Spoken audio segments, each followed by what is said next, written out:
देंगे, आप बैठिए और हम पुष्प और तुलसी लेकर के आए।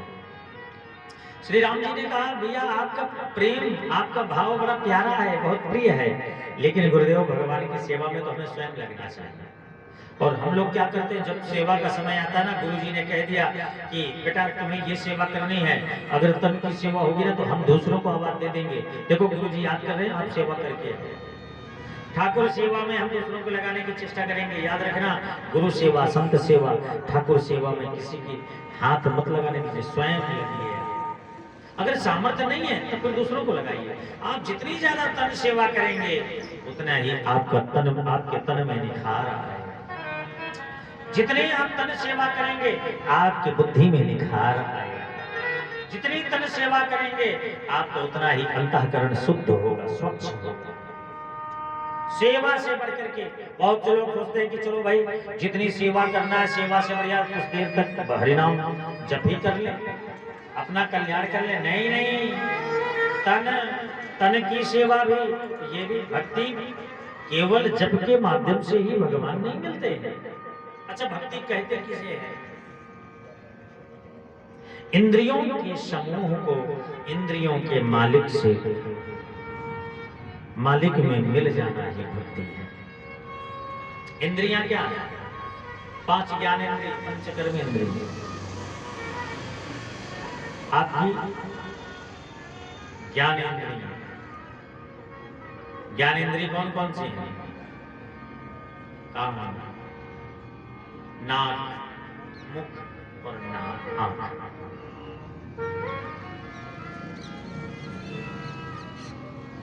आंख देखने का कार्य करता है। आपकी जहां तक नजर जाए, आप जो भी नेत्रों से देखें, अच्छा देखें, वो भी आपकी भक्ति है। आपके नेत्र सही जगह पर जा रहे हैं, आपके नेत्र ठाकुर सेवा कर रहे हैं, आपके नेत्र सत्कार कर रहे हैं, आपके नेत्रों में लोभ नहीं है, वो आपकी भक्ति है। हम देख तो रहे हैं ठाकुर जी को, लेकिन इन्हीं नेत्रों में लोभ छुपा हुआ है। नेत्र 2 प्रकार के होते हैं, ज्ञान चक्षु और चर्म चक्षु। चर्म चक्षु से हम आप देखते हैं, नेत्र 2 ही हैं। इन्हीं नेत्रों से माँ को भी देखना है, बहन को भी देखना है, पति को भी देखना है, पत्नी को भी देखना है, भाई को भी देखना है। नेत्र वही है, लेकिन देखने का नजरिया बदल जाता है। ठीक इसी प्रकार अगर आपके नेत्र सफल हो, नेत्र अगर आपके सार्थक हैं, वही आपकी भक्ति है। अगर आपके नेत्रों में किसी भी प्रकार की कोई विकार ना है, नेत्र अगर आपके सुंदर हैं, वो आपकी भक्ति है। दूसरी भक्ति आपकी क्या है? आपके कान है। आप इन कानों से, इन कर्णों से आप सुंदर सुंदर बातों को सुने। कानों का काम क्या है? ये श्रवण भक्ति है। आप भगवान का कीर्तन सुनो, भगवान का हरिनाम संकीर्तन करो, आप प्रभु के नाम का सत्संग श्रवण करो। आप घर के भी कार्यों में लगे हैं, अगर सही मार्ग में चल रहे हैं। लोग कहते हैं ना भाई ये बड़ा कान का कच्चा है, कहते हैं।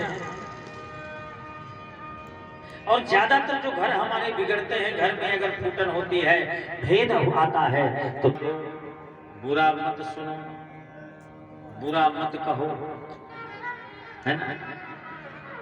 आपके नेत्र अगर सही देख रहे हैं, वो आपकी भक्ति पहली है।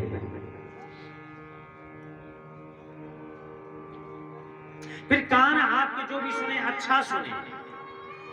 किसी ने कह दिया महाराज आपको उसने गाली दिया, अब हमने तो नहीं सुना, लेकिन उसने हमें बताया, वो हमारा हितैषी हो गया जिसने बता दिया। और जो वर्षों से हमारे संग में रह रहा है, वर्षों से हमारे संग में है, और उसके बारे में किसी तीसरे ने कह दिया, तीसरे की बात मान जाएंगे। लेकिन जो 24 घंटा हमारे संग में रहने वाला, एक संग खेलने वाला, कूदने वाले, संग बिजनेस व्यापार करने वाला, एक ही थाली में भोजन करने वाला, एक ही संग रहने वाला, और उनके बारे में कह दिया गया तो हम मान लिए। हम दूसरों के बारे में प्रतिकार करते रहे, दूसरों के बारे में अहित सोचते रहे, और फिर माला फेरते रहे। नहीं, वो भक्ति सार्थक नहीं है। तो दूसरी भक्ति क्या है आपकी? करना। आप कानों से जो भी सुनो अच्छा सुनो, अच्छा देखना भक्ति, अच्छा सुनना भक्ति। ये पंच जो ज्ञानेंद्रिय हैं, इन पंच ज्ञानेंद्रियों को सुधारना। फिर आपकी जो नासिका, नासिका का काम क्या है? गंध लेना, सुगंध लेना। इस नासिका के माध्यम से केवल सुगंधित, अब सुगंध का मतलब क्या हुआ? अब सुगंध का मतलब यही नहीं हुआ कि सुंदर सुंदर खुशबू लेना। इस सुगंध का तात्पर्य है कहीं से भी आपके बारे में लोगों की बुराइयां नहीं आनी चाहिए। आप यश के ही पात्र बने, आपकी खुशबू ही चारों तरफ फैले, आपकी सुगंध ही चारों तरफ जाए, वो कार्य है नासिका का। फिर आती है पांचवी भक्ति, आपकी जिह्वा वाणी। आपकी जैसी वाणी होगी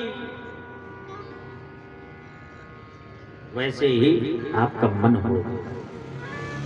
जैसा आपका मन होगा। आप दूसरों को गाली देते भी रहते हैं, हम हमेशा गालियां देते रहे, लोगों को अहित करते रहे, लोगों की बुराइयां करते रहे, लोगों की चुगली करते रहे, लोगों के साथ ठगी करते रहे, छल करते रहे, कपट करते रहे, और दूसरों के संग में यही धारणा बना करके अगर हम हमेशा चलते रहे तो बताइए हमारा मन तो दूषित रहेगा ही रहेगा, संग में दूसरों का भी दूषित करेगा। और मन अगर दूषित हो गया फिर कुछ नहीं, फिर कितने ही धूप दीप जलाओ, कितनी आंख बंद करो, भगवान का ध्यान लगाओ, धूप दीप करो, वो आपका भजन सार्थक नहीं। इसलिए वाणी को सुधारो। वाणी कब सुधरेगी? जब आपके कान सुधरेंगे। क्योंकि अगर जिह्वा के माध्यम से हम जो भी ग्रहण करते हैं, मल मूत्र के माध्यम से विष्ठा बन करके निकलता ही निकलता है, लेकिन जो कानों के द्वारा सुना जाता है वो वाणी से निकलता है। इसलिए अच्छा सुनेंगे, अच्छा बोलेंगे, संतों का आप संग करेंगे, आप संतों का भजन करेंगे, आप सत्संग में रहेंगे, तो सत्संग में रहे कानों से जो सुनेंगे वही आपकी वाणी से निकलेगा। इसलिए यह है आपकी जो भक्ति है पंच ज्ञानेंद्रिय भक्ति है ये। अब पंच कर्मेंद्रिय, अब आते हैं कर्मेंद्रिय। हाथों का काम क्या है? सेवा करना। पैरों का कार्य क्या है? चलना।